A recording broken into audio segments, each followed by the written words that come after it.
MacBook Air M1 vs MacBook Pro M1. Je pense que c'est vraiment la question de ce début d'année, quel MacBook choisir? D'un côté, on a l'ordinateur portable le plus accessible par son prix, mais aussi celui qui a le meilleur ratio taille-puissance. Et cet ordinateur-là se confronte directement face à la référence des ordinateurs portables professionnels, et ça depuis plusieurs décennies. Ils ont tous les deux eu le droit à une mise à jour en termes de processeur, ce qui fait que tout le monde se pose la même question, quel MacBook choisir? Et dans cette vidéo, je vais essayer de vous aider à faire un choix et je vous parie que je vous ferai changer d'avis d'ici la fin de la vidéo. Et j'ai aussi décidé d'attribuer des points selon les catégories que je vais vous présenter et de comparaison pour que chaque ordinateur cumule des points et qu'à la fin de la vidéo, on puisse faire un total pour voir quel ordinateur prend l'avantage sur l'autre. On va se poser la question sur lequel a le meilleur design. Du côté de la version Pro, on a un design très habituel, un ordinateur bien proportionné. Il a d'ailleurs la même dimension que le R. Ce qui va changer en fait, c'est vraiment être leur épaisseur. D'un côté, on a le MacBook Pro qui a une épaisseur constante, on peut qualifier de constante, de 16,2 mm contre 16,1 mm d'épaisseur pour le MacBook Air. Sauf que le truc, c'est que le MacBook Air a 16,1 mm dans la partie où il est le plus épais. Vers la partie du bas, il descend à 4,1 mm, ce qui en fait l'un des ordinateurs les plus puissants et les plus compacts. Donc le design est vraiment intéressant sur ce Mac. Ils embarquent également tous les deux Touch ID, le trackpad, le Force Touch, mais le Pro va vraiment se différencier quand on l'ouvre avec le Touch Bar ou la barre tactile en haut du clavier, vous l'appelez comme vous voulez. Certains aiment cette barre, d'autres non. Moi, je la trouve vraiment cool et je me suis habitué depuis les années, mais c'est vrai qu'il y a des gens qui sont anti-Touch Bar et ça peut se comprendre. Ce qui va aussi beaucoup changer niveau design, ça sera les couleurs. Avec le Pro, vous avez la version gris sidéral et la couleur argent, la couleur basique. Et avec le R, vous avez ces deux couleurs-là, mais en plus, vous avez la couleur or. Et je sais que certaines personnes adorent la couleur or, donc peut-être que parfois ça peut peser. Niveau design, je dois vous avouer que je donne l'avantage au MacBook Air, tout simplement parce qu'il est ultra compact et à mes yeux, il est beaucoup plus pratique quand on veut voyager. Donc à ce niveau-là, le MacBook Air prend son point. On va parler maintenant de l'écran. Les deux écrans ont la même dimension. Ils sont tous les deux une diagonale de 13,3 pouces. Ce qui va vraiment changer entre les deux écrans sera leur luminosité. Le R était moins lumineux que la version Pro, 500 nits contre 400 sur la version R.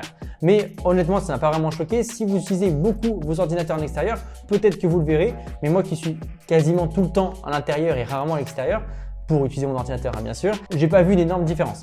Sinon les deux écrans sont vraiment identiques, on est dans tous les cas sur des écrans Retina avec True Tone et dans tous les cas on est sur un mode rétro éclairé en LED IPS, donc c'est vraiment pareil. Du coup le point va vers le Pro parce qu'il est un peu plus lumineux, mais sinon c'est la même chose, donc on frôle le match nul. Niveau puissance, le MacBook Air entrée de gamme le moins cher a presque les mêmes performances avec malgré tout un cœur de moins au niveau de la carte graphique. Enfin du coup c'est la même carte parce que c'est une puce qui fait tout, mais au niveau de la carte graphique il a 7 cœurs contre 8 cœurs, mais si vous le souhaitez vous pouvez payer un peu plus et avoir le même processeur que la version Pro avec 8 cœurs au niveau du graphisme. Ce qui veut dire qu'avec le R, on peut avoir exactement les mêmes performances qu'avec le Pro.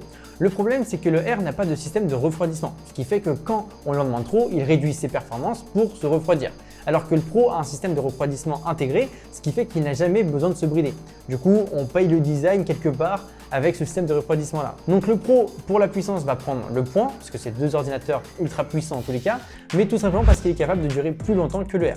On va parler de l'autonomie. On est tout simplement en train d'aborder l'un des points les plus impressionnants à mon sens lorsqu'on parle de ces nouveaux ordinateurs. Le MacBook Air atteint 18 heures d'autonomie, ce qui est tout simplement incroyable, on va pas se le cacher. Vous pouvez tenir une journée entière de boulot sans avoir à charger votre Mac, enfin sauf si vous faites des journées très chargées, mais c'est vraiment énorme.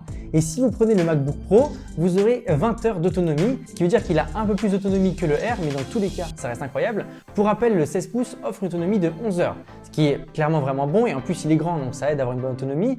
Mais par rapport au Mac M1, il est juste ridicule, on va pas se le cacher. Du coup, le MacBook Pro 11 pouces avec le processeur M1 prend le point, évidemment, il a 2 heures d'autonomie de plus, donc c'est encore une fois un point pris de justesse. Pour ce qui est du stockage, dans les deux cas, on est sur 256 Go de base et on peut aller dans les deux cas jusqu'à 2 Tera de stockage.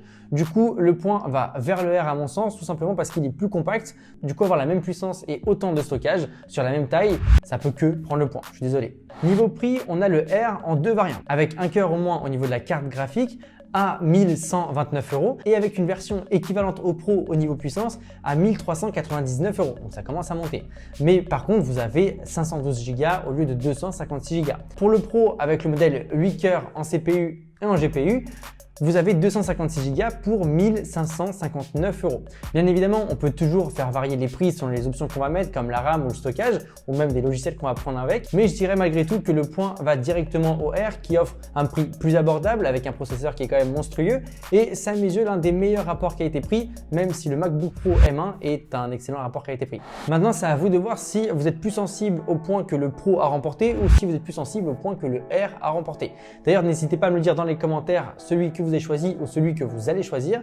Moi, en tout cas, j'espère vous avoir aidé. N'hésitez surtout pas à me dire ce que vous en pensez dans les commentaires. Et si vous n'avez pas vu mes tests sur le MacBook Pro ou le MacBook Air, je vous mets les liens juste ici et en description. Comme ça, vous êtes sûr d'avoir des tests complets et d'avoir plus d'informations.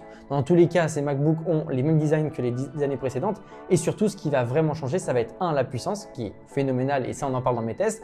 Et 2, l'autonomie qui est aussi vachement importante. Bref, j'espère vous avoir aidé. C'était André Martin. À très bientôt.